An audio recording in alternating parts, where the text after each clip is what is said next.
Cek cek. Halo halo.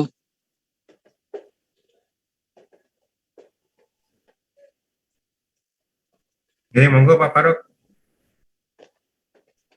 Jelas kok suaranya. Terima kasih. Pak Faruk mau presentasi? Halo? Iya Pak. Oh, saya jadikan co-host ya? Ngoten? Enggak Pak. Saya lagi perjalanan. Lagi ke pondok itu Oh, Pak. ngoten. Mohon izin Pak, ngapunten. Minta Iya, waktu Pak. kurang dari 5 menit saya siapkan perangkatnya. Soalnya Pak Musanto pakai handphone Pak. Oh, iya, siap. Monggo.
Assalamualaikum Pak Yakin.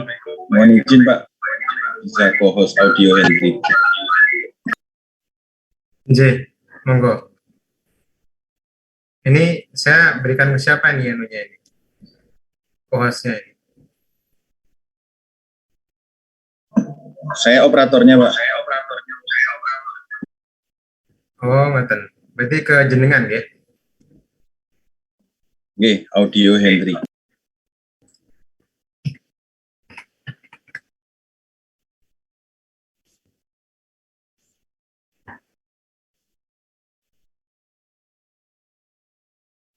J, monggo Pak Henry.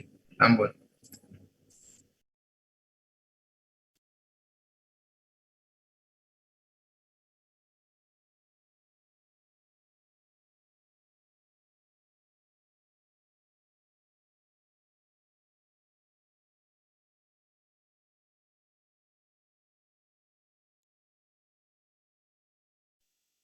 Oke, sebentar Pak, masih loading Pak.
Balik lagi ya Pak. Udah. Balik lagi. Ngacorin nama.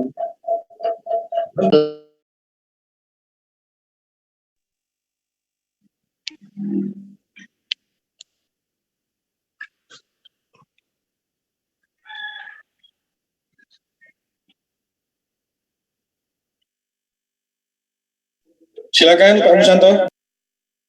Ya, Ndri. Makasih, Ndri. Sama-sama, Pak. Assalamualaikum warahmatullahi wabarakatuh. Kami dari kelompok 4 Kota Probolinggo mempresentasikan tentang sirosis hepatis.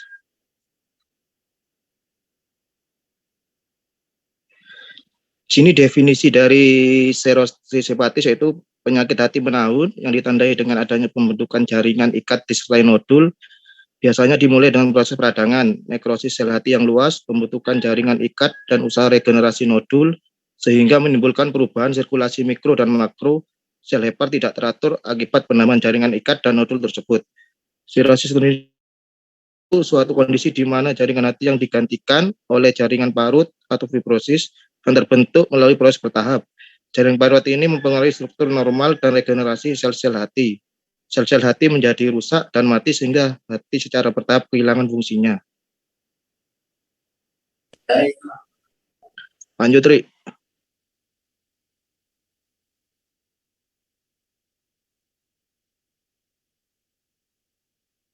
Dan etiologinya di Amerika penyebab dari sirosis hepatis yang tersering akibat karena alkoholik, jadi konsumsi alkohol yang berlebihan. Di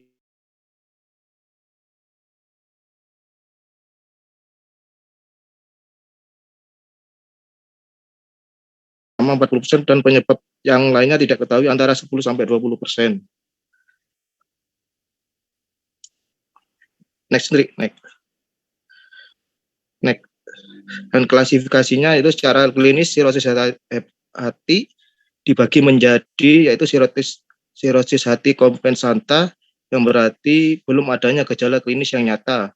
Sirosis hati dekompensanta yang ditandai gejala-gejala dan tanda klinik yang jelas. Sirosis hati kompensanta merupakan kelanjutan dari proses hepatitis kronik dan pada satu tingkat tidak terlihat perbedaannya secara klinis, hanya dapat dibedakan melalui biopsi hati. Jadi sirosis sendiri dibagi menjadi dua yaitu kompensanta dan dekompensanta. Lanjut, Ri.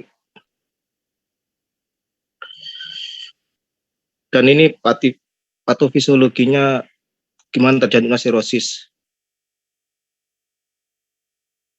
dari konsumsi alkohol terutamanya. Next. Dan dari sirosis sendiri itu ada diagnosa keperawatannya yang muncul yaitu antara kelebihan volume cairan, intoleransi aktivitas, sama ketidakmampuan coping keluarga, bisa juga menyebabkan kematian dan resiko ketidakseimbangan elektrolit. Lanjut, Ri.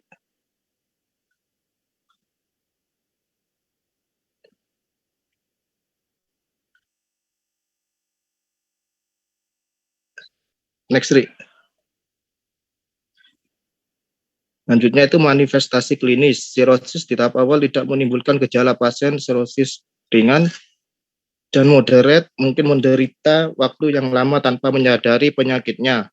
Pada tahap ini, tes fungsi hati dapat mendeteksi perubahan yang mengarah pada disfungsi hati seperti kegagalan membuat cukup protein berupa albumin yang membantu untuk mengatur komposisi cairan di dalam aliran darah dan tubuh. Kegagalan membuat bahan kimia yang cukup diperlukan untuk pembukaan darah. Ketidakefektifan pengolahan limbah kimia dalam tubuh seperti bilirubin sehingga akan menutup di dalam tubuh. Ketidakmampuan memproses obat,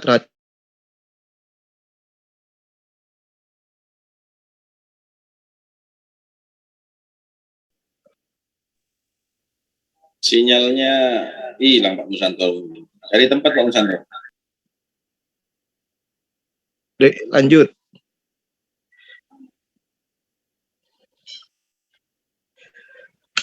Pada tahap akhir, sirosis hati terkait dengan banyak gejala.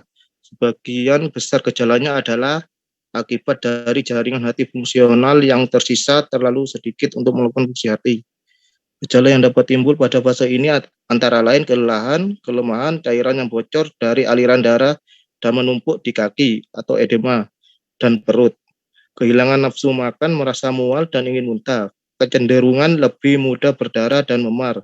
Penyakit kuning karena penumpukan bilirubin, gatal-gatal karena penumpukan racun, gangguan kesehatan mental dapat terjadi dalam kasus berat karena pengaruh racun di dalam aliran darah yang mempengaruhi otak. Hal ini dapat menyebabkan perubahan kepribadian dan perilaku, kebingungan, pelupa, dan sulit berkonsentrasi. Dan komplikasi dari serosis sendiri yaitu yang pertama hipertensi portal, yaitu peningkatan hepatik venous pressure gradient atau HFPG lebih dari 5 mmHg.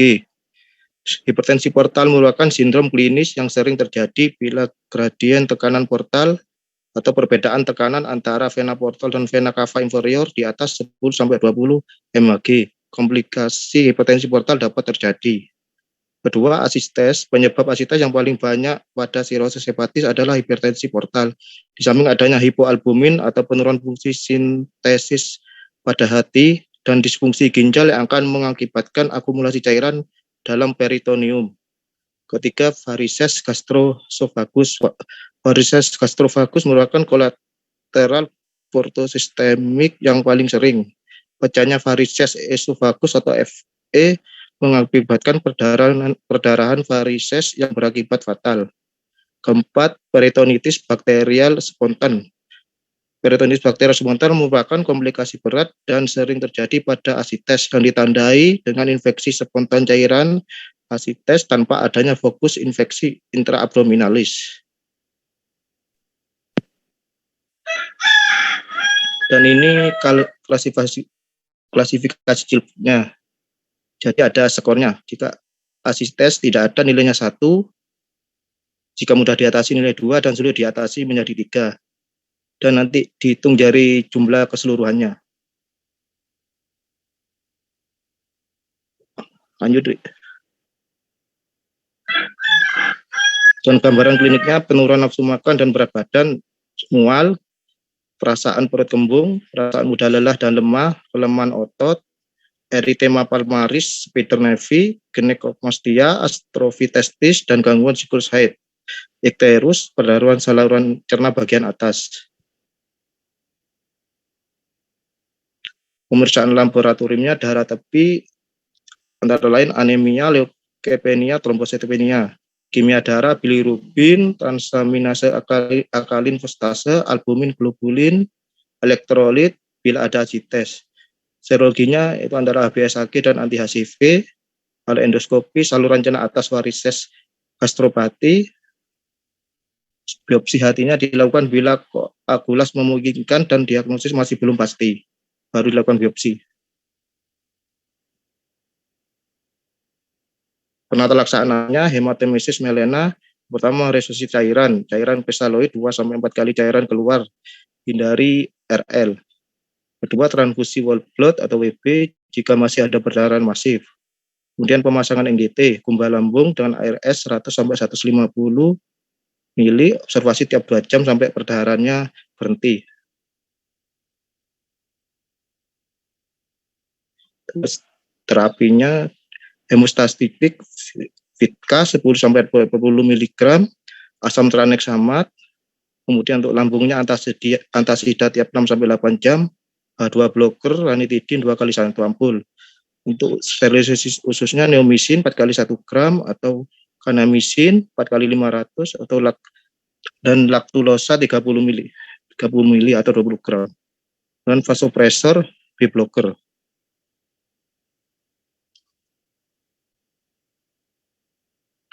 Kemudian asistes terapi konservatif dia rendah garam, restriksi cairan, terus diuretik spironolakton 100 mg sampai 200 mg per hari. Kedua albumin sama fungsinya.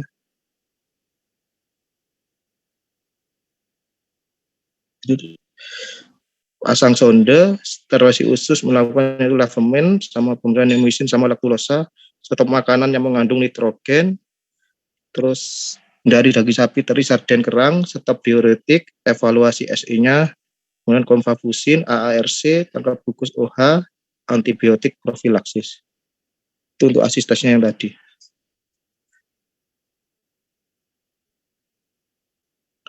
Ini manifestasi ensefaliti hepatikumnya, dari manifestasi klinisnya, dari stadiumnya kalau 0, kesadaran normal hanya sedikit, dan penurunan daya ingat, konsentrasi, dan masih bisa koordinasi, stadiumnya 0.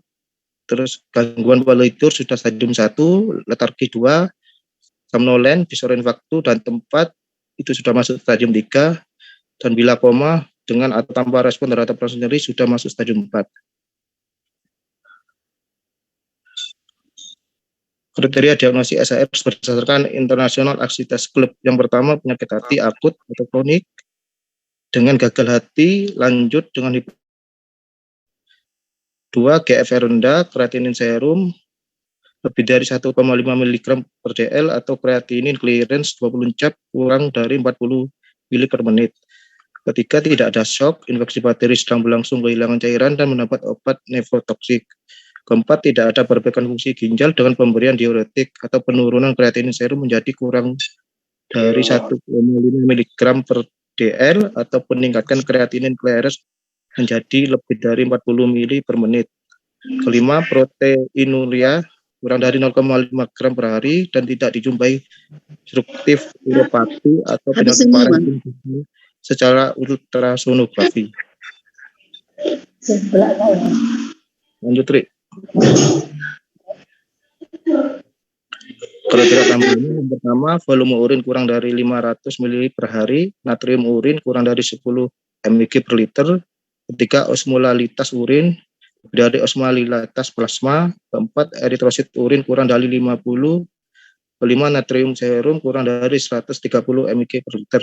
Semua kriteria mayor harus dijumpai dalam melakukan diagnosa SAR, sedangkan kriteria tambahan merupakan pendukung untuk diagnosa SAR.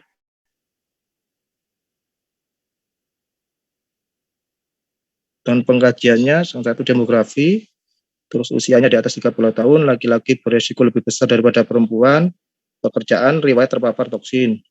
Riwayat kesehatannya hepatitis kronis, penyakit gangguan metabolisme, DM, terus kemudian obstruksi kronis ductus choledochus, gagal jantung kongesif berat dan kronis, penyakit autoimun, riwayat malnutrisi kronis terutama KEP.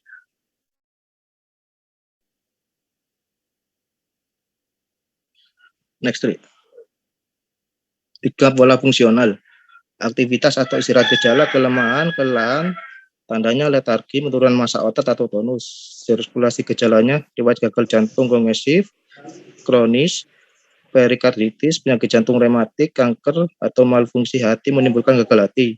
Disritmia, bunyi jantung ekstra, DVC, vena, abdomen, distensi.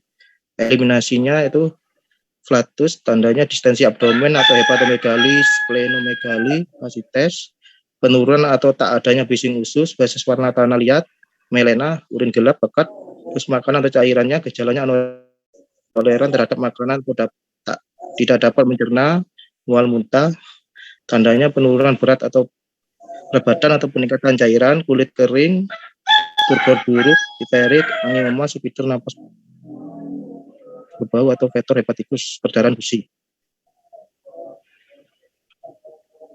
Neurosensori gejala, orang terdekat dapat melaporkan perubahan kepribadian, penurunan mental, tandanya perubahan mental, bingung, halusinasi, koma, bicara lambat atau tak jelas.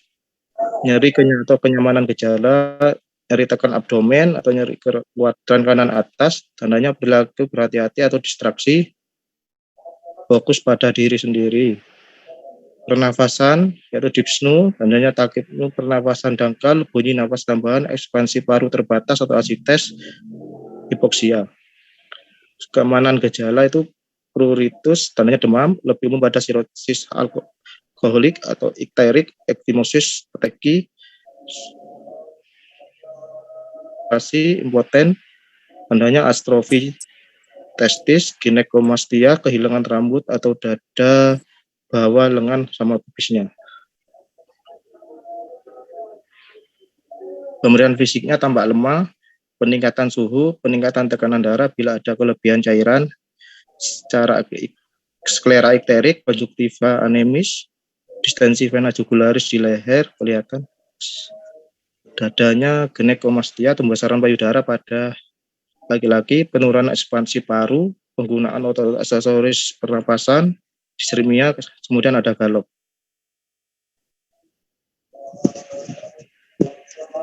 Abdomennya perut membuncit, peningkatan lingkar abdomen, 2 penurunan bunyi usus, 3 asites atau tegang pada perut kanan atas, hati teraba keras, nyeri tekan pada ulu hati. Dan urogenitalnya atrofi testis, hemoroid, pelebaran vena sekitar rektum. Integumennya icterus, palmar erythema, spider nevi, alopecia, ekimosis. Ekstremitasnya edema, penurunan kekuatan otot. Lanjut. Kemudian diagnosa keberatan yang bisa muncul, pola nafas tidak efektif berhubungan dengan penurunan ekspansi paru, terus nutrisi kurang dari kebutuhan tubuh berhubungan dengan intake inadekuat, kelebihan volume cairan berhubungan dengan asites, edema. 4, intoleransi aktivitas berhubungan dengan kelemahan fisik. 5, gangguan integritas kulit berhubungan dengan akumulasi garam metu pada kulit. 5, resiko perdarahan. 6, resiko perdarahan berhubungan dengan gangguan metabolisme protein. 7, resiko infeksi berhubungan dengan penurunan pertahanan tubuh.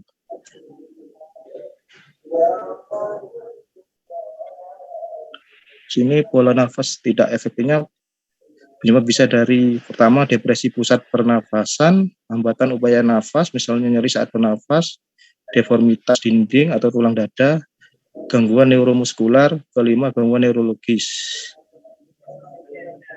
Dengan dibuktikannya tanda-tanda dari mayornya itu dyspnea, penggunaan otot bantu pernafasan, fase aspirasi memanjang, 4, pola nafas abnormal.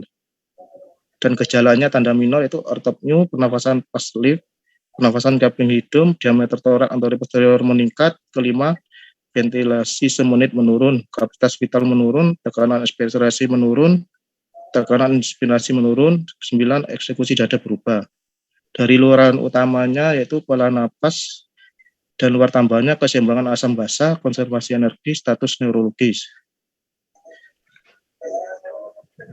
Terus pola nafas ini tujuannya setelah dilakukan tindakan perawatan selama 1 kali 24 jam, pola nafas membaik, kriterisnya ventilasi meningkat, kapasitas vital meningkat, diameter toraks anterior posterior meningkat, tekanan respirasi meningkat, tekanan inspirasi meningkat, dyspnea menurun, penggunaan otot bantu nafas menurun, pemanjangan fase ekspirasi menurun, ortopnea menurun. Dan intervensinya itu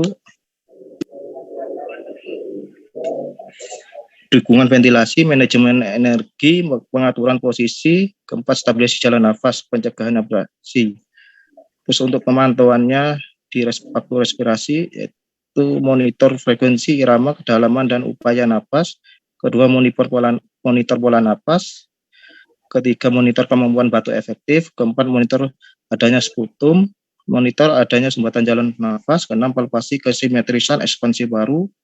7, auskultasi bunyi nafas. 8, monitor saturasi oksigen. Ini kelontan, jangan berutuh, tak kewole ibu pegangan.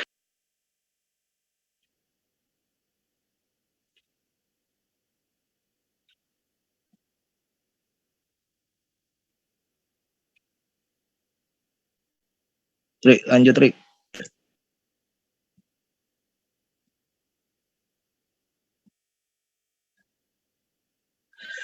Terus ini defisit nutrisi, diagnosa keperawatannya penyebabnya kurangnya asupan makanan, ketidakmampuan menelan, ketidakmampuan mencerna makanan, atau ketidakmampuan absorpsi nutrien. Terus dibuktikan dengan gejala mayor, yaitu 1, berat badan menurun minimal 10% dan rentang ideal. Dan gejala dan tanda minornya cepat kenyang setelah makan, nyeri abdomen, nafsu makan menurun, bising usung hiperaktif, otot mengunyah lemah, otot menelan lemah, membran mukosa pucat, sariawan, serum albumin turun. Terus itu luaran utamanya status nutrisi, sama luaran tambahannya berat badan, fungsi gastrointestinal, nafsu makan, perilaku meningkat berat badan, sama status menelan. Tujuannya setelah dilakukan tingkat perawatan selama 1 kali 24 jam, status nutrisi bisa membaik. Kriteria hasilnya, porsi makanan yang dihabiskan meningkat, kekuatan otot munyah meningkat, kekuatan otot menelan meningkat, serum albumin meningkat. 5, fibrilasi keinginan untuk meningkatkan nutrisi meningkat. Pengetahuan tentang pilihan makanan sehat meningkat. 7, pengetahuan tentang standar asupan nutrisi yang tepat meningkat. 8, penyiapan dan penyimpanan makanan dan minuman yang aman meningkat. 9, sikap terhadap makanan dan minuman sesuai dengan tujuan kesehatan.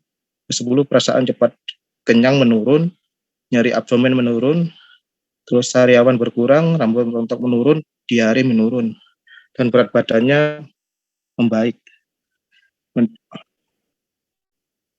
Terus intervensinya yang dilakukan yaitu manajemen nutrisi sama promosi berat badan, dan intervensi yang untuk mendukung dukungan kepatuhan program pengobatannya itu edukasi diet, konseling nutrisi, keempat pemantauan cairan, sama kelima pemantauan nutrisi.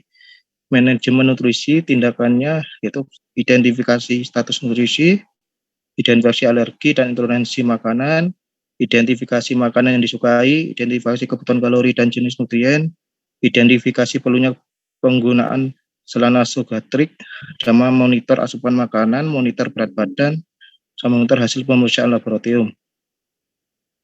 Terapeutiknya dapat dilakukan oral hygiene sebelum makan jika perlu fasilitas penentuan program diet. Sajikan makanan secara menarik dan suhu yang sesuai, berikan makanan tinggi serat untuk menjaga konstipasi, berikan makan tinggi kalori dan protein tinggi, dan berikan suplemen makanan jika perlu. Hentikan pemberian makanan melalui nasogastric bila asupan oral dapat ditoleransi. Edukasinya, anjurkan posisi duduk jika mampu, ajarkan diet yang diprogramkan. Kolaborasinya itu pemberian medikasi sebelum makan, misalnya pereda nyeri, antiemetik jika perlu. Dan kolaborasi dengan ahli gizi untuk menentukan jumlah kalori dan jenis nutrien yang dibutuhkan.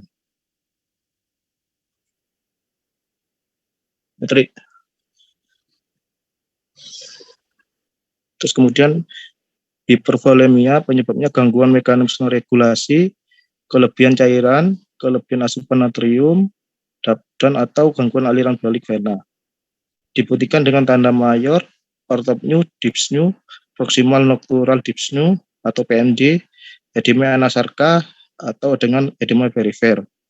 Berat badan meningkat dalam waktu singkat, jugular venous pressure JVP dan atau central venous pressure meningkat.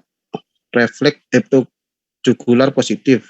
Gejala dan tanda minornya distensi vena jugularis, terdengar suara tambahan, hepatomegali, kadar HB atau HT menurun, oliguria, intake lebih banyak dari output atau balance cairan positif.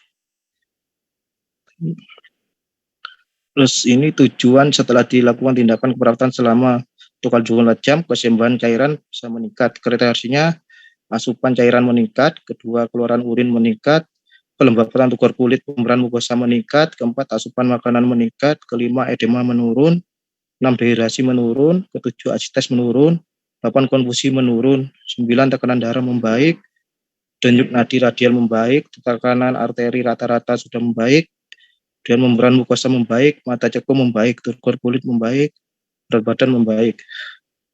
Intervensi utamanya yaitu manajemen hipervolemia dan intervensi pendukungnya, satu, dukungan kepatuhan program pengobatan, edukasi hemodialis, pemantauan elektrolit, pemantauan hemodinamik invasif, kelima pemantauan tanda-tanda vital. Manajemen hipervoleminya yaitu pertama periksa tanda dan gejala hipervolemia, misalnya ortopneu, dyspneu, edema, JVP atau CVP meningkat. Kedua, monitor status hemodinamik, misalnya frekuensi jantung, tekanan darah, MAP, CVP, PP, PCVP jika tersedia. Ketiga, monitor intake dan output cairan. Keempat, monitor tanda hemokonsentrasi. Kelima, monitor tanda peningkatan tekanan onkotik plasma. Keenam, monitor kecepatan infus secara tepat. Ketujuh, monitor efek samping diuretik, hipotensi ortostatik, hipovolemia, hipokalsemia, hiponatremia. Terapeutiknya timbang berat badan setiap hari pada waktu yang sama. Kedua, batasi asupan cairan dan garam. Ketiga, tinggikan kepala tempat tidur 30-40 derajat. Terus edukasinya, anjurkan melapor jika haluan urin kurang dari 0,5 mili per kilogram per jam dalam 6 jam. Anjurkan melapor jika BB bertambah lebih dari 1 kilogram dalam sehari. Ketiga, ajarkan cara mengukur dan mencatat asupan haluan cairan. Keempat, ajarkan cara membatasi cairan. Kolaborasinya itu kolaborasi untuk pemberian diuretik.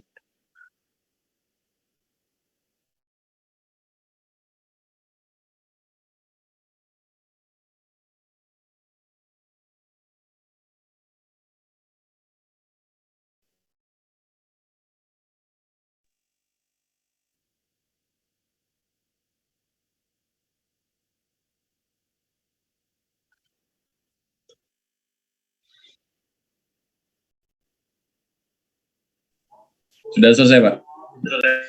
Tantri, sampun, terima kasih. Monggo yang mau bertanya bisa dijawab sama teman-teman kelompok 4. Ya dijawab sama Pak Musanto.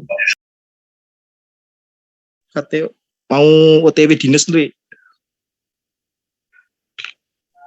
Monggo Bapak Ibu yang mau bertanya pada kelompok 4 untuk kelas B Kota Probolinggo. Dipersilakan.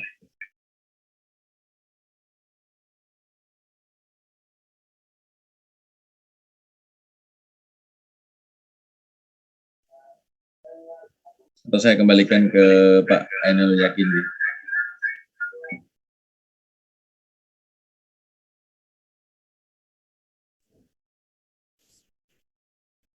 Oke, monggo. Silakan Pak Hendri, monggo dipimpin. Moderator, monggo. Monggo Bapak Ibu yang ingin sharing ya. Pasti ada yang punya pengalaman terkait dengan sirosis hepatis ya. Karena penyakit ini prevalensinya di Indonesia juga cukup banyak gitu ya.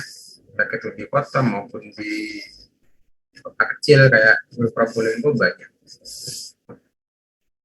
Monggo. Yang ingin sharing ya.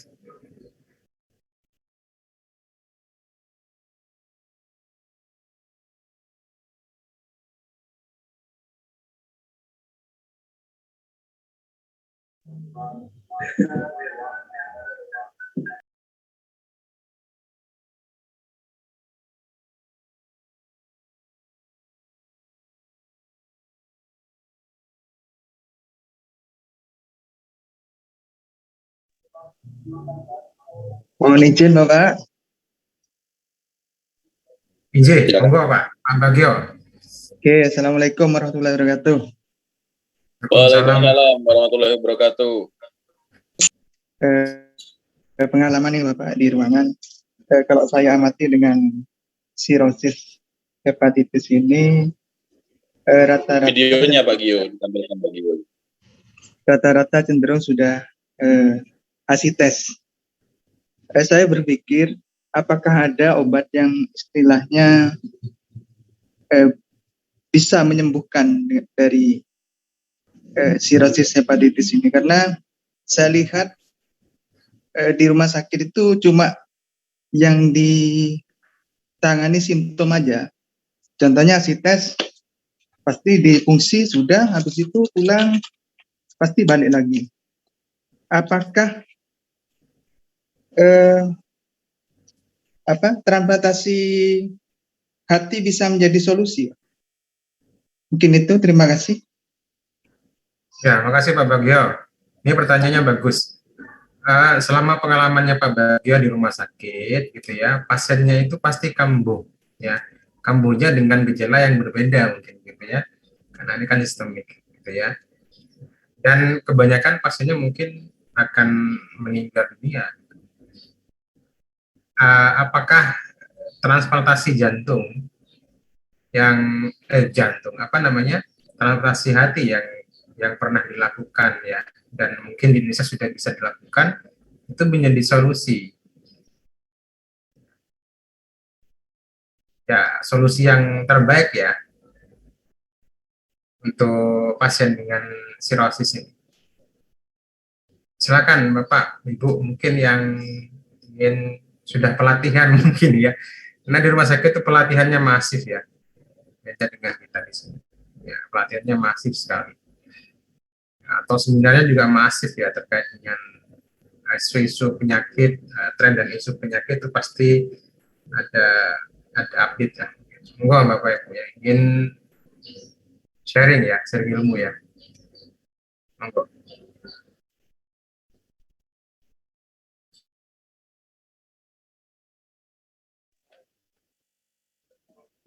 Pak Yakin mohon izin untuk fasilitas audio Hendy saya login dulu Pak, pakai akun utama saya.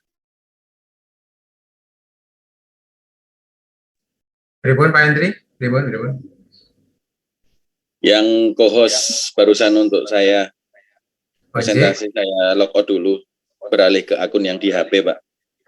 Oh, nggih Pak, monggo.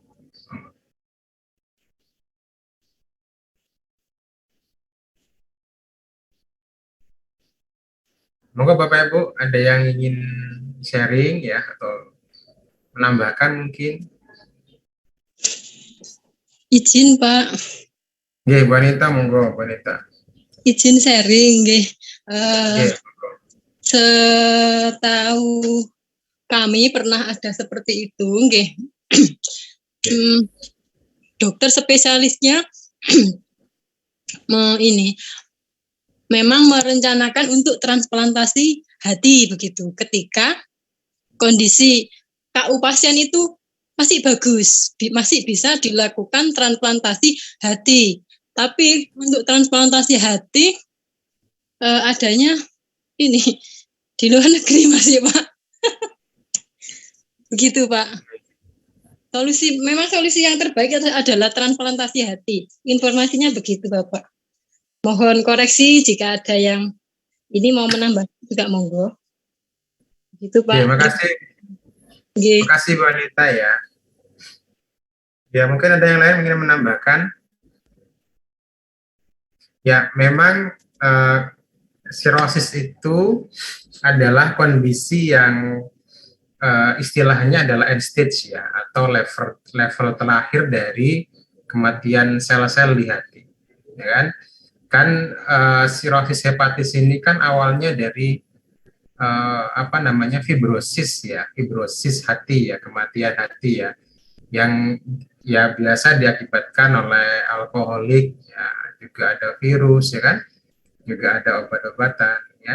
Mungkin awalnya fibrosis ya kan, tapi karena ini lukanya ya, atau kematian sel hatinya atau hepatositnya itu berlangsung secara lama, kronis ya, maka terjadilah sirosis ya.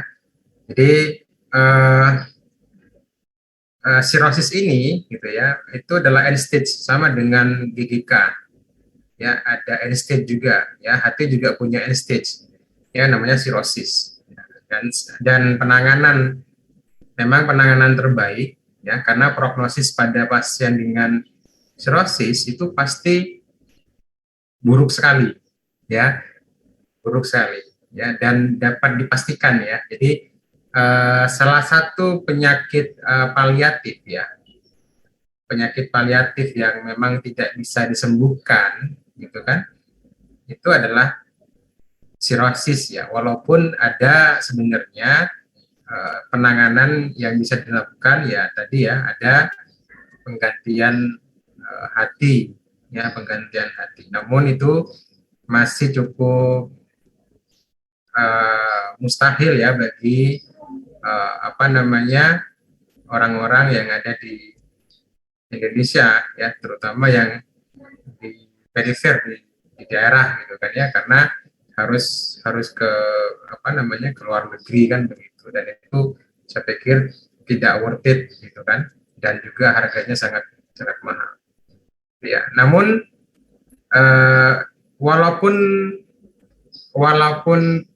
transplantasi hati itu menjadi pilihan utama untuk menyembuhkan pasien, tapi jangan salah Bapak Ibu, bahwasanya penggantian hati itu tidak segampang ya mengganti hati, karena di sana pasti ada beberapa persiapan ya, pre-nya akan sangat rumit, intra juga sangat rumit, dan postnya apalagi juga sangat rumit ya, karena mungkin saja akan terjadi terutama di post ya. Ini saya baca beberapa artikel tadi ya sebelum ngajar, ternyata penggantian atau transplantasi hati itu ya dampaknya banyak ya, bahkan juga berakibat pada gagal ginjal juga ya. Jadi komplikasinya sangat menakutkan juga ya, walaupun menjadi pilihan utama untuk menyembuhkan ya. Jadi tindakan apapun tindakan ini penggantian hati juga memiliki komplikasi, resiko ya cukup berat juga.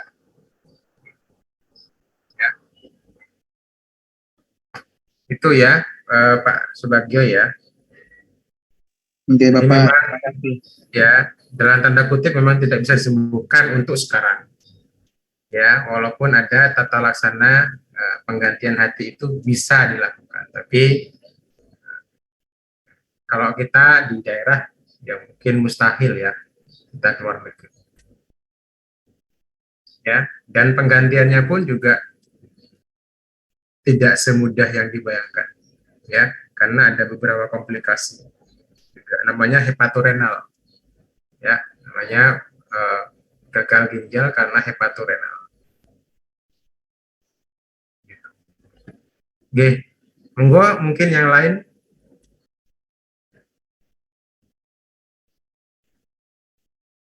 Bapak Ibu mungkin ada pertanyaan.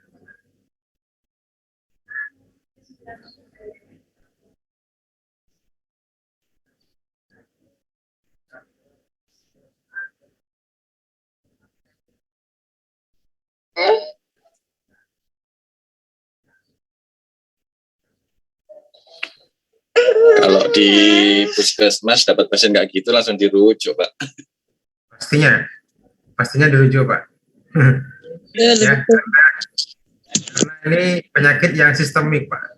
Ya, bisa kemana-mana, Pak. Ini bisa ke jantung, bisa. Dan prognosnya memang sangat buruk sekali. Sangat buruk sekali. Datang dengan ikterus gitu langsung, rujuk. Iya. Tapi ada yang berhasil, Pak, transplantasi hati. Iya, ada yang berhasil, Bu, ada. Cuma ya tadi itu kan yang saya masih ingat ya, orang Indonesia yang pernah melakukan transplantasi hati itu siapa ya? Pak yang ini ya, Pak Dahlan Iskan ya. Pak Dahlan Iskan kayaknya. Dulu pernah, Pak, di Indonesia, Pak, anak kecil itu, Pak. Anak kecil, anak kecil dulu, cewek kalau enggak salah, tapi kan enggak berhasil akhirnya, tambah bengkak. Iya, makanya memang komplikasinya sangat kompleks, Bu. Ya, jadi tidak segampang tinggal ganti kayak founder deal tuh enggak gitu ya. Karena masih banyak variabel yang lain yang perlu diwaspadai kan. Maka persiapannya itu bahkan bisa bertahun-tahun ya, karena akan menguji beberapa variabel yang lain gitu kan, misalkan ya dari segi imunnya ya, apakah imunnya dia cocok dengan imunnya yang hati itu ya kan, itu kan perlu diwaspadai ya.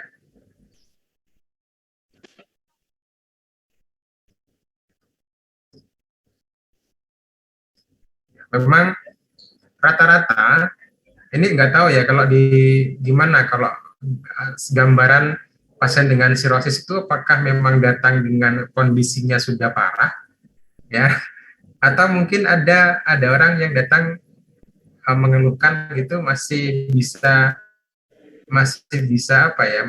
dikontrol gitu prognosisnya gitu, progresivitas dari penyakit ini gitu. Rata-rata sih, Pak, kalau dulu saya waktu masih praktek masih mahasiswa, rata-rata mereka datang sudah parah, Pak, sudah menghitam, sudah bengkak semua gitu mereka, Pak, rata-rata, Pak, di ruang interna itu. Iya sih. Dan memang progresif kecepatannya sirosis itu memang cepat, tergantung juga karena misalkan nih dari virus pun juga ada beberapa virus yang memang virulensinya sangat kuat sekali, sehingga kecepatan progresif untuk menjadi sirosis itu lebih cepat. Itu ada seperti itu ya. Apalagi ya kayaknya gitu ya, jadi kecepatan menjadi sirosis itu tergantung juga dari jenis virus yang dialami ya, atau yang ada pada hati. Tapi rata-rata memang cepat sekali. Ya.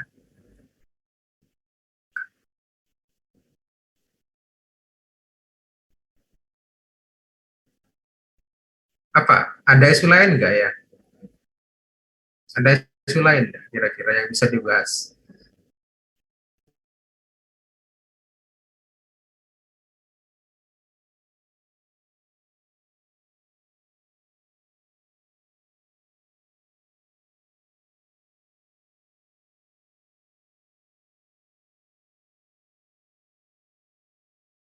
sebenarnya pada pasien dengan sirosis ini itu memang sudah harusnya beralih ya dari kuratif menjadi perawatan paliatif.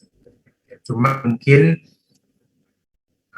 perawatan paliatif itu sangat kompleks sekali ya, kompleks sekali karena pendekatannya tidak hanya fisik, tapi juga secara psikis, kemudian sosial, bahkan juga spiritual itu menjadi fokus perawatan, gitu ya.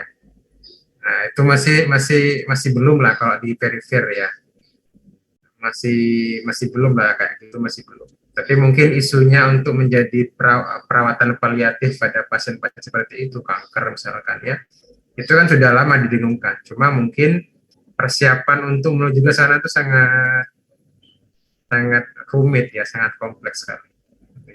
Yang saya tahu di Surabaya itu ada Rumah Sakit Sutomo. Rumah Sakit Sutomo itu ada perawatan, ada gedung paliatif care itu ada. Ya, jadi yang di gedung itu adalah orang-orang yang fokusnya adalah paliatif care. Ya, jadi spesialisnya paliatif. Maka perawat di sana tidak hanya mengurusi masalah kuratif saja, ya, fisik saja, nyeri misalkan, ya, tapi mereka juga pendekatannya itu, caringnya itu pada aspek emosional, ya, pada aspek spiritual juga. Nah, jadi harusnya sudah ke sana karena dapat dipastikan pasien seperti itu pasti akan meninggal dunia. Ya, sama seperti pasien HIV ya, tinggal tunggu waktu saja. Ya, tapi kalau pasien HIV kan bisa kita redam dengan ARV-nya ya. Tapi kalau penyakit sirosis yang mungkin bukan karena virus itu sangat cepat sekali, cepat lah, ya, lebih cepat.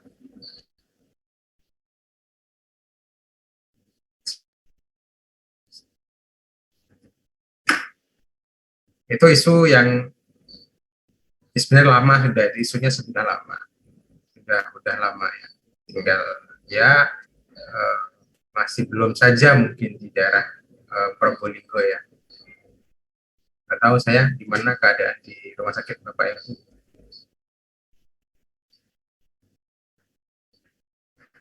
Bahkan mungkin ada lagi yang ingin ditanyakan Bapak Ibu.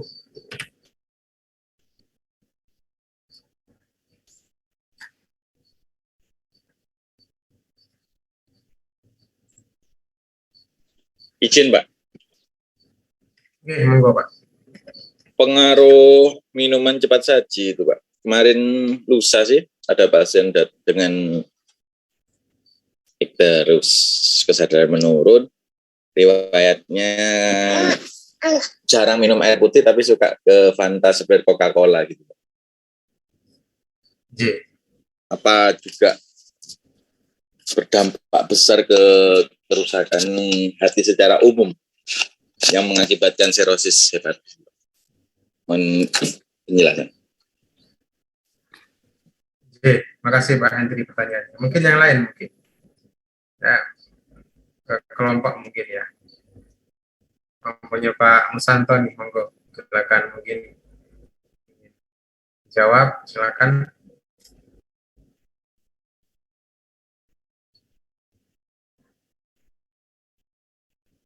Monggo siapa tadi? Namanya Pak Musanto siapa? Silakan mungkin ya. Namanya Pak Musanto ya.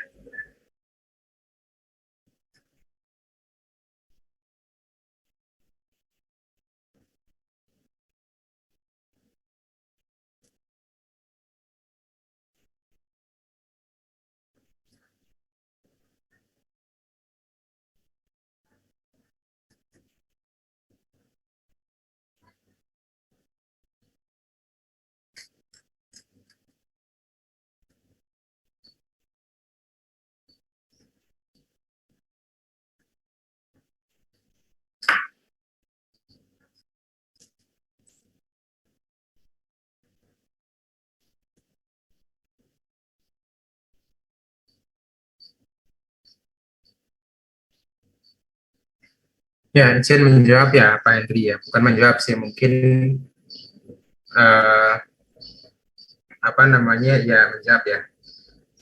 Jadi yang saya tahu memang penyebab dari sirosis hepatis ini itu lebih banyak memang adalah alkohol ya, alkohol dan virus biasanya. Ya, jadi alkohol dan virus itu menjadi penyebab utama. Walaupun di dalam teori itu ada juga makanan juga ya. Makanan dalam hal ini adalah yang berbahan kimia ya, termasuk juga bahan pengawet. Bahan pengawet itu juga bahan kimia ya, karena fungsi dari hati itu kan sebagai detoksifikasi. Detoksifikasi. Makanan ya. Jadi ketika ada makanan yang masuk di dalam tubuh kita ya kan, kemudian dia masuk ke pencernaan ya kan, kemudian makanan sari-sarinya akan diedarkan ke darah ya kan, dan masuk ke hati ya kan, di metabolisme. Nah, maka pengawet makanan itu juga menjadi mungkin ya menjadi salah satu faktor gitu kan, menjadi salah satu faktor penyebab kerusakan hati, karena mungkin toksinnya itu mungkin berlebih misalkan begitu, sehingga sel-sel hatinya juga akan terkena juga ya, dan menjadi mati ya. Dan lama kelamaan misalkan mengkonsumsi seperti itu, maka semakin banyak juga sel-sel hati yang mati karena bahan pengawet ya. Bisa Siapa? saja, bisa saja.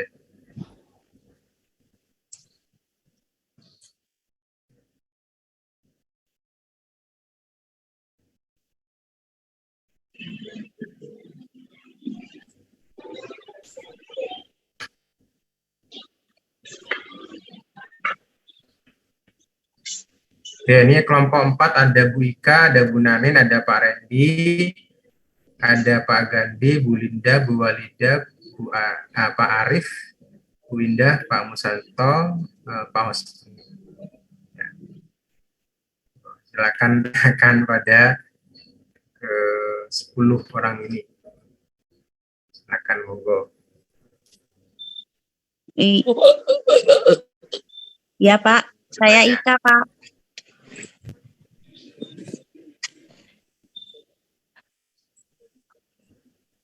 Nggih, Pak. Yang saya baca barusan, Pak. Memang iya, Bu Ika, Setia. Ya, Telepon, Bu. ini Sehat, Bu. Iya, sehat, Pak. Yang dijelaskan Bapak itu sama dengan yang saya pikirkan ya Pak ya. Jadi fungsinya hati itu kan menyaring racun ya Pak ya.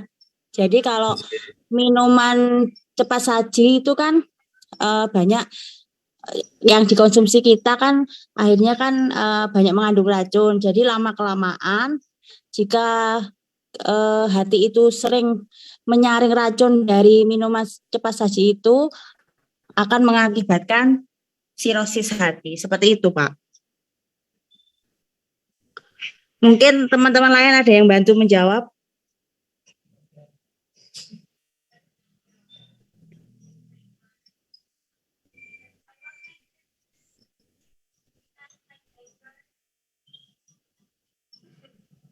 Makasih Mbak Ika. Benar ya, jadi Siapa? Semua apa namanya, bahan makanan ya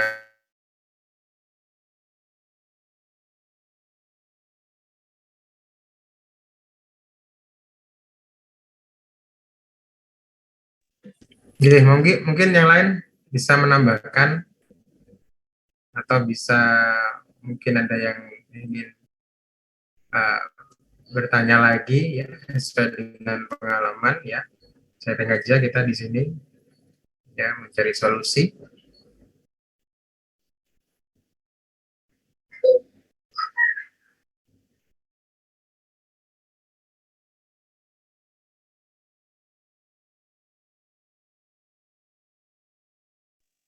Nggih, Pak, menambahkan Memang rata-rata penyebab sirosis hepatis itu memang dari alkoholik, tapi bisa juga dari makanan lain yang tersimpan lama di lemak, akibatnya menyebabkan tersimpan lama di hati, akibatnya menyebabkan lemak hati, Pak.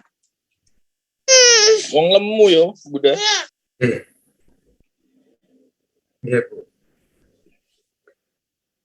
Lemak hati sendiri bisa diakibatkan karena apa Pak? Karena terlalu lamanya tertimbun racun-racun itu, Pak. Jadi bisa menyebabkan lemak hati. Itu yang di luarnya non alkoholik. Non alkoholik ya. Ya.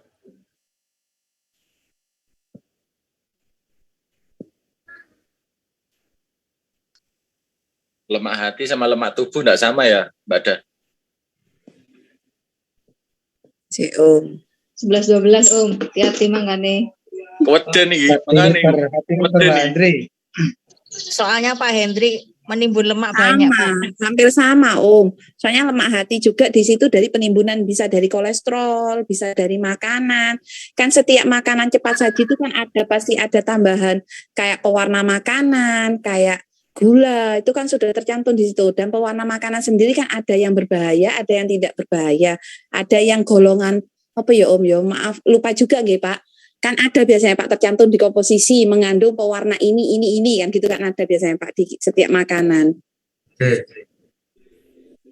ada pengawet apa gitu biasanya di setiap makanan tuh ada Pak. Dan itu yang terkumpul terakumulasi di dalam hati sehingga menyebabkan lemak hati dari non alkoholik. Kalau dari alkoholik sendiri minuman-minuman itu juga sudah Pak. Betul.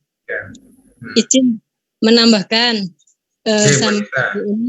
memang dalam makanan-makanan cepat saji atau makanan bersoda itu memang ada bahan kimia. Bahan kimia tadi seperti yang dijelaskan sama Bu Sapa barusan itu termasuk bahan kimia Bu Anita. Ya, bahan kimia pemanis buatan. Seperti pemanis buatan contohnya itu memacu hepatotoksisitas terhadap resistensi insulin. Nah, akhirnya terjadi kerusakan di hati begitu Pak. Sama halnya dengan natrium benzoat, nggih. Nggih. Natrium sama seperti itu, Pak. Nggih. Menambahkan Pak Yakin, sebenarnya semua makanan yang mengandung kimia itu masih boleh Pak, tapi dalam kadarnya dan tidak boleh terlalu sering, karena fungsi dari bahan kimia pun juga banyak terhadap makanan-makanan cepat saji, hanya kadarnya aja Pak yang kita kurangi, tidak boleh terlalu sering. Betul, ya. Ya, jadi memang terlalu sering. Karena terlalu sering penggunaan itu tadi kan, nggih. Jadi kerusakan di heparnya, begitu. Betul. Ya. Izin Bapak. Izin Pak Bagio, monggo. Ini dari pengamatan saya Bapak. Melanjutkan dari pertanyaannya. Siap. Pak Hendri. Saya menganalisa di lapangan bahwasanya apakah ada beda antara laki-laki perempuan? Kok dari sirosis hepatitis ini kebanyakan masih ada laki-laki.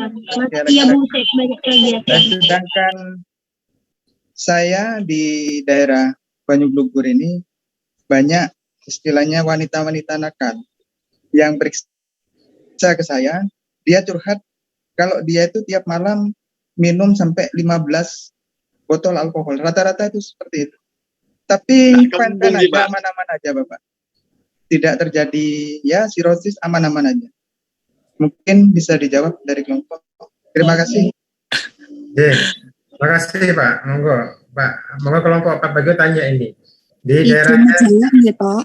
Oh siap Bu Bagio, monggo. Izin menjawab Bapak. Kalau menurut saya selama saya dari mahasiswa dulu sampai saya bekerja sekarang, mungkin nggih Pak, suatu sirosis hepatis itu kan bukan sesuatu penyakit yang langsung secara tiba-tiba seperti darah tinggi, diabetes, bukan kan Pak. Dan sirosis hepatis kan bukan penyebabnya juga bisa bukan karena langsung dari alkohol, bisa dari penyakit penyerta yang lain.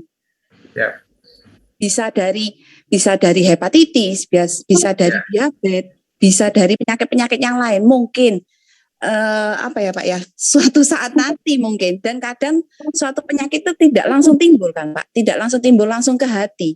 Dan penyaring racun itu tidak hanya organ hati, ada ginjal, ada organ-organ yang lain. Jadi kita lihat aja sekarang tinggal dilihat pengamatannya Pak Bagio sudah berapa lama gitu, nggih. Mungkin nggih Pak, izin menjawab. Matur nuwun Pak Yakin. Oke, makasih Bu Alica. Mungkin izin menambahi Bapak. Mungkin dari belum waktunya, istilahnya itu sirosis hepatis kan dalam jangka waktu lama baru akan mengalami gangguan. Yang terjadi pada pasien Pak Bagio tadi masih apa namanya ya, masih belum waktunya, masih kurang lama. Nanti kalau sudah menumpuk di dalam hati terjadi kerusakan, baru akan terjadi gangguan, jadi penyakit gitu loh Pak. Intinya masih belum waktunya mungkin Pak Bagio ya. Itu nambahkan itu aja Pak. Terima kasih. Enggak Bapak. Gini, mungkin di sini ini kan wanita menghibur itu sampai tua, dan hidupnya pun rata-rata ya tidak ada, ya sedikit sekali untuk mengarah ke sana. Tetapi kalau orang laki-laki ya teman-teman, mungkin teman saya yang dulu pecandu alkohol itu, kebanyakan itu rata-rata kena. Yang laki-laki ya. Kenapa kok bisa? Iya, betul. Laki-laki. Pak Bagio, bisa diteliti Pak Bagio. Pak, ngapun. Pak Yakin ngapunten nggih. Perempuan juga banyak loh Pak kasusnya seperti itu. Banyak. Nggih, banyak juga. Tapi beliaunya ya bukan dari alkoholik begitu. Beliaunya mungkin dari konsumsi obat-obat tertentu gitu Pak, atau ya ditambah konsumsi yang tidak sehat lah istilahnya begitu. Berarti ditarik kesimpulan bahwasannya dari minuman itu menjadi faktor kecil, bahwa faktor yang besar adalah penyakit atau bakteri atau obat-obatan itu sendiri. Ayo maam nasinya. Apa gitu, Ge? Ya, tadi kan Pak Bagio ini fenomena ya, satu menyampaikan fenomena yang ada di wilayahnya ya, yang memang notabene wilayah itu kan memang yang saya tahu memang seperti itu ya. Jadi saya akan coba untuk menengahi ya. Jadi kita menengahi masalah yang disampaikan oleh Pak Bagio. Kenapa yang wanita ya, walaupun mungkin tiap malam ya, karena dia mungkin ada tamu ya, tanda kutip gitu ya, kemudian dia minum, kenapa sampai tua gitu ya, sampai tua tidak mengalami sirosis ya, padahal yang apa namanya, yang muda-muda ya, mungkin di bawah umurnya dia sudah mengalami sirosis ya. Nah itu kenapa gitu ya. Dan memang secara prevalensi kejadian sirosis itu lebih banyak pria daripada wanita ya karena memang yang minum alkohol ya paling banyak kan laki-laki kan begitu. Nah dalam fenomenanya Pak Bagio ini ya saya selain, jadi misalkan sama-sama meminum alkohol gitu ya, baik itu wanita maupun yang laki-laki. Saya ingin menjawab begini ya, jadi wanita dan pria itu secara hormonal itu berbeda ya, secara hormonal berbeda karena ada satu hormon di dalam tubuh wanita itu yang menjadi imun tambahan sebenarnya ya, imun tambahan bagi wanita, namanya estrogen ya. Ini kajiannya dalam ya, kalau Bapak Ibu baca tentang estrogen yaitu menjadi hormon imun kedua bagi wanita. Kenapa wanita itu punya lebih secara umum ya, memiliki kekebalan yang lebih kuat daripada laki-laki karena dia punya estrogen namanya, ya, punya estrogen. Nah, mungkin saja hormon estrogen ini menjadi tameng kedua, ya, bagi si wanita ini, sehingga dia lebih tahan terhadap gangguan eksternal, salah satunya adalah baik itu virus mungkin ya, atau mungkin juga partikel-partikel alkohol yang mungkin bisa merusak hati, ya, di sananya. Ya, jadi wanita punya estrogen. Kalau laki-laki nggak punya estrogen, ya, itu dulu pernah dibahas itu. Kalau Bapak Ibu juga pernah mendengar bahwasanya wanita itu punya estrogen yang sangat powerful, ya, untuk mencegah penyakit dan lain sebagainya, partikel asing. Itu mungkin menjadi jawaban ya bagi pertanyaannya Pak Bagio. Ya, mungkin begitu. Ya Bapak, masyarakat. Ya Pak. Terima kasih. Pak, mau tanya. Berarti Silakan Pak Maruf, monggo. strong ya Pak. Oh ya. Orang yang sering Ya, hasilnya ya Pak, orang yang sering begadang itu juga dapat menimbulkan serosis. Kenapa? Orang begadang bisa menyebabkan serosis. ya. Itu. Sedangkan kita kan dinas pagi sore malam sering juga begadang. Kita kan berarti juga resiko gitu, Pak. Gitu ya. Iya. Hubungannya begadang sama serosis. Ingin menyampaikan atau bertanya Pak? Jenengan ingin menyampaikan atau bertanyakah ini? Bertanya juga Pak, hubungannya begadang sama serosis. Nah, ayo kelompok. Hubungannya begadang, ya, yang menjadi lagunya Rhoma Irama nih sekarang ya, dengan sirosis. Ya. Makanya Rhoma Irama bilang, begadang jangan begadang kan? Nah, kalau tidak ada artinya, ya, kalau ada artinya, ya begadang ya nggak apa-apa, ya kan? Kalau kerja kan berarti ada artinya, Pak. Tidak apa-apa. Ada artinya. Wah. Bantu jawab, Pak. Bantu jawab. Ya, Pak Bagio, monggo. Ya benar katanya Roma itu, Pak. Begadang-begadang. Cuma gini, kalau begadang itu tidak ada niat baik, artinya itu tidak menjadi imun bagi kita. Tapi kalau ada niat baik, itu menjadi imun bagi tubuh kita. Itu sudah spiritual itu, Pak. Mungkin itu, Bapak. Ya. Izin Pak menambahkan. Ya, siap, wanita. Bergadangnya sambil minum minuman beralkohol, minuman bersoda, begitu. Jadi menjadi pencetus. Nah, itu. Ya, bisa saja seperti itu ya, bisa saja seperti itu. Ya. Tapi kan yang namanya begadang itu kan tidak mungkin tiap hari, ya kan? Ya, tidak mungkin tiap hari. Adakah orang yang begadang tiap hari? Nggak ada, ya.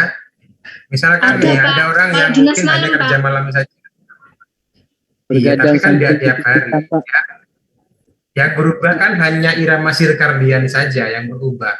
Sehingga hutang tidurnya juga bertambah, mungkin begitu. Sehingga akan dilunasi oleh Bapak Ibu di pagi hari sampai siang hari dia tidur.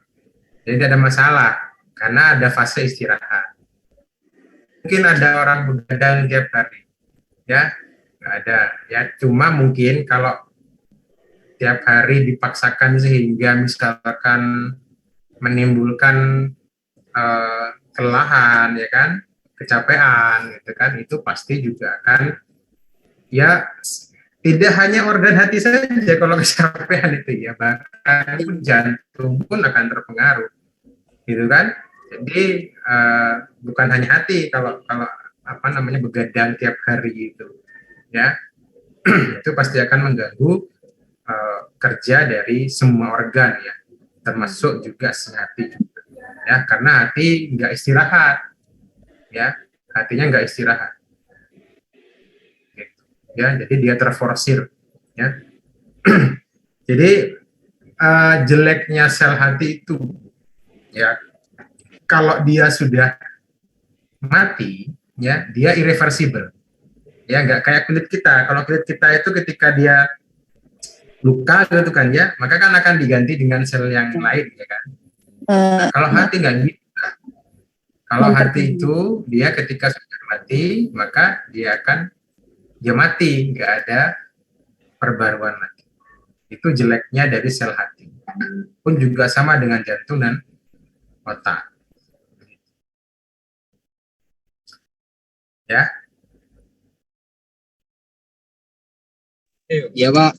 Ada tambahan mungkin, Pak Faruk mungkin? Ada tambahan mungkin dari yang lain? Bu Walidah?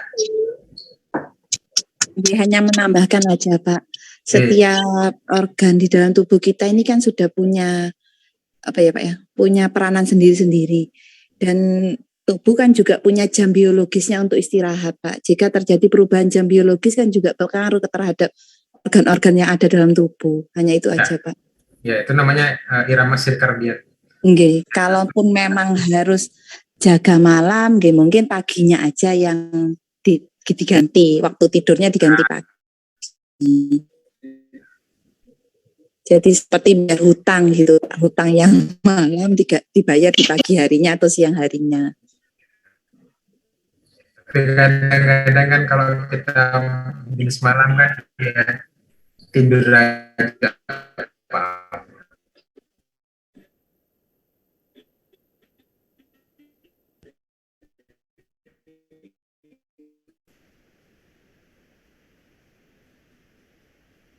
Kan ada bel. Kepikiran Pak.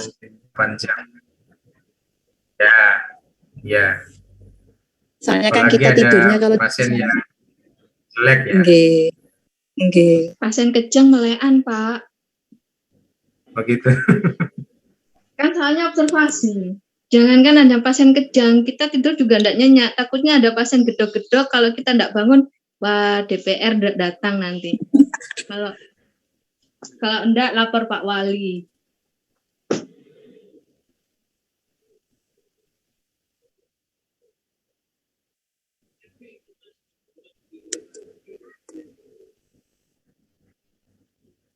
Ji.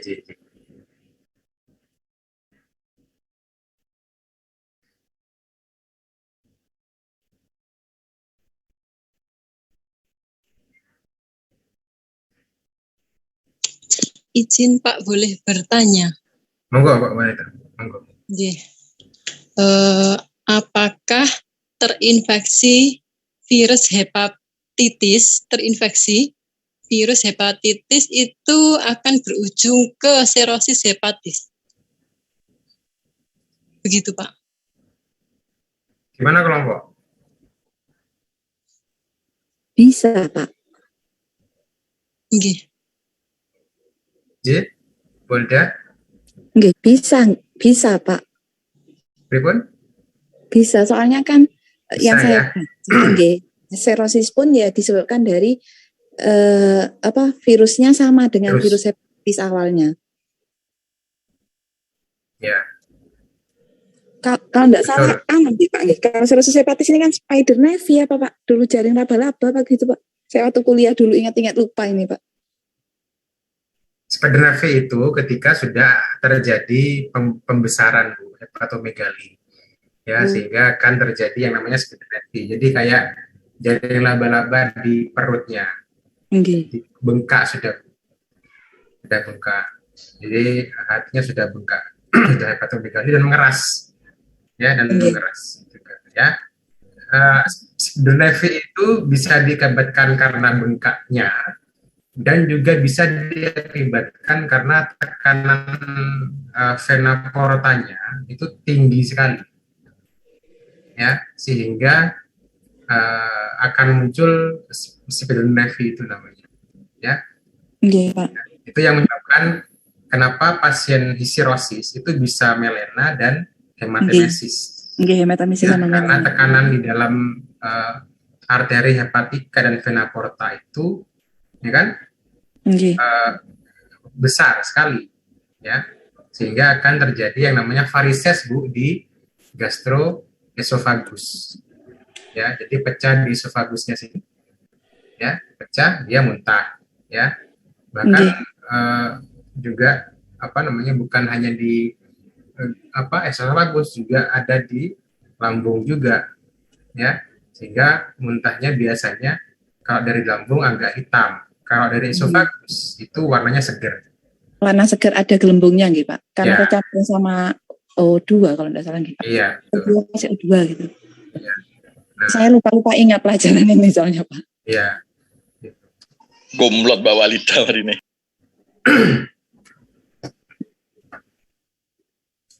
Itu ya. Jadi apa tadi sih?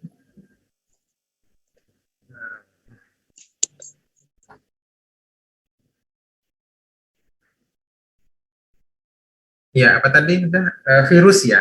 Virus ya. Memang virusnya kecuali yang A ya, bisa B, C, D, E ya, itu bisa menyebabkan E sama seperti A. Ya, yang sering itu adalah virus yang HBV, yang B. HBV, HBC, ya, HBD, ya. Itu sering sekali ya menyebabkan sirosis. Ya. Jadi kenapa bisa terjadi sirosis ya? Karena hepatitisnya itu tidak ditangani dengan cepat. Ya. Jadi kalau hepatitis B-nya ini tidak ditangani dengan cepat, ini progresifnya kematian selnya atau fibrosisnya akan cepat. Ketika fibrosisnya cepat, maka akan segera menuju ke sirosis, begitu intinya. Ya. Ya, sangat bisa sekali. Ya, memang yang paling banyak tadi saya bilang ya virus, ya hepatitis ini, ya terutama yang HBV, HBC, ya sama alkohol itu yang paling banyak. Yang lainnya menyumbang hanya maksimal 10% saja. Ya, itu udah gabungan 10%. Siapa? Oke, Pak. Terima kasih, Pak.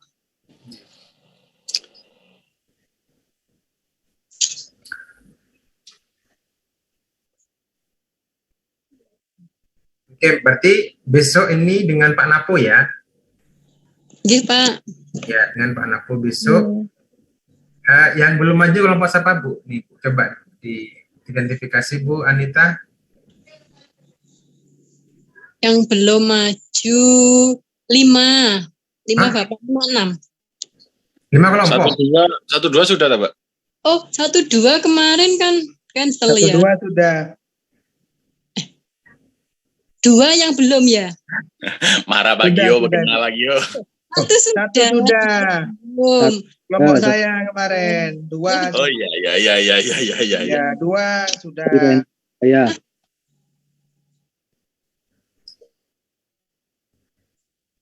Pak Hendri suruh maju lagi.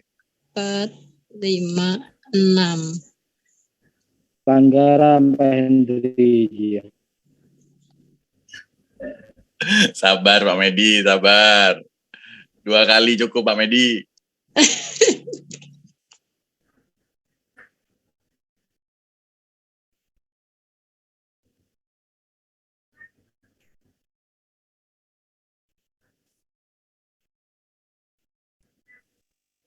Berarti untuk hari cuman 1 kelompok Pak yang presentasi untuk hari ini? Bentar lagi ada kuliah nggak sih? Nggak ada ya. Jam 4 nanti kayaknya, Pak. Saya juga hepatitis belum maju belum? Sudah maju belum? Hepatitis. Belum, Pak. Belum, tinggal hepatitis sama SLE nggih. Hepatitis. Yang belum maju memang. 56 nggih. 56 ya. Berarti tinggal 2 ya. Kabupaten Probolinggo, Pak. 5 dan 6. Nggih. Saya itu sudah selesai ya. Karena minggu depan itu rencananya akan ujian. Puas. Waduh. Kok cepetnya Pak ujian? Santai aja, soalnya gampang.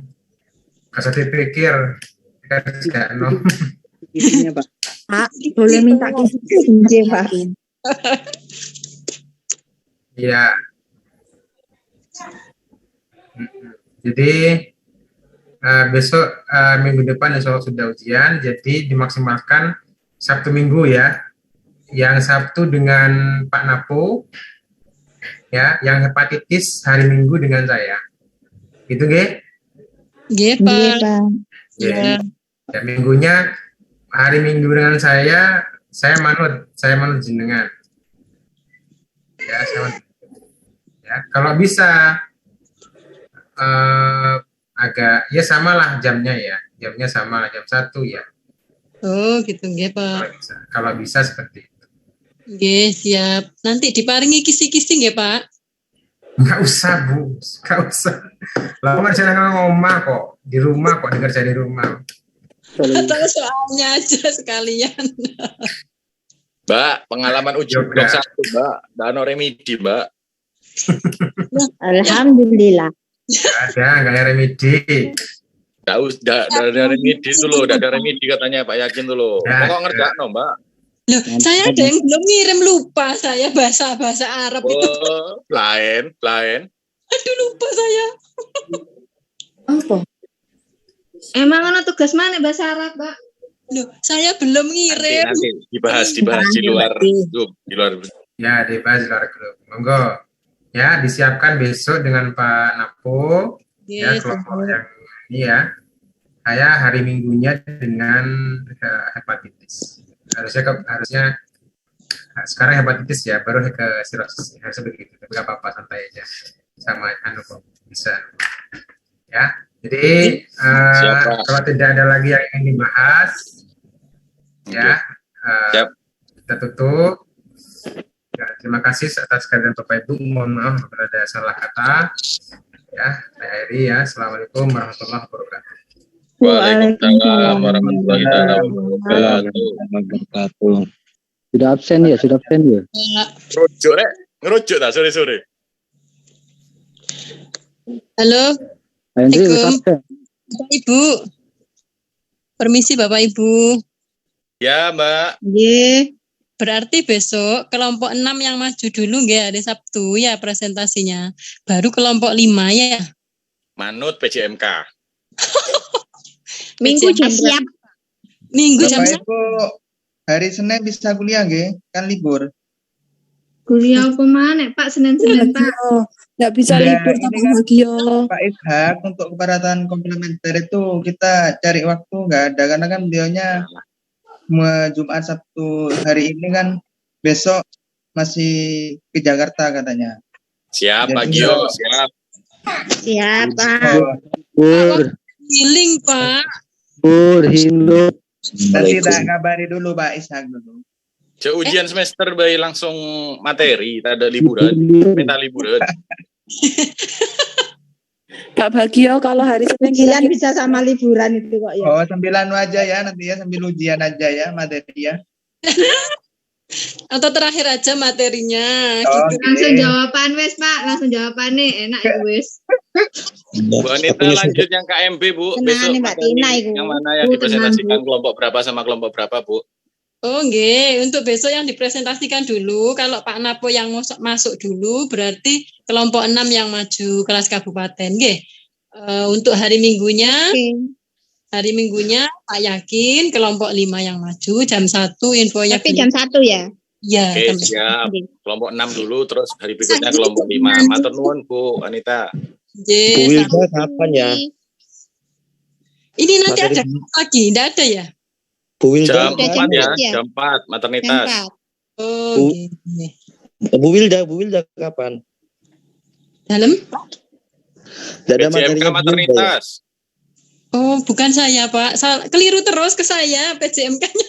Maternitas masih besok Pak, jam 4. Iki ndak ana absen wis mari wis rek.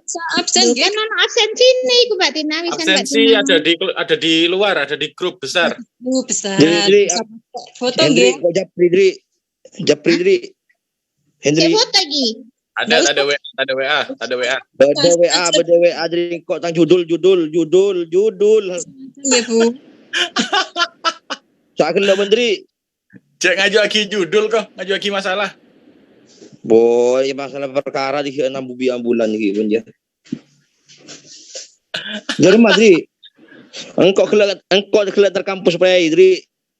Oke deh, dipersilakan meninggalkan ruang Zoom. Assalamualaikum. Randy Japri. Assalamualaikum warahmatullahi wabarakatuh. Waalaikumsalam warahmatullahi wabarakatuh.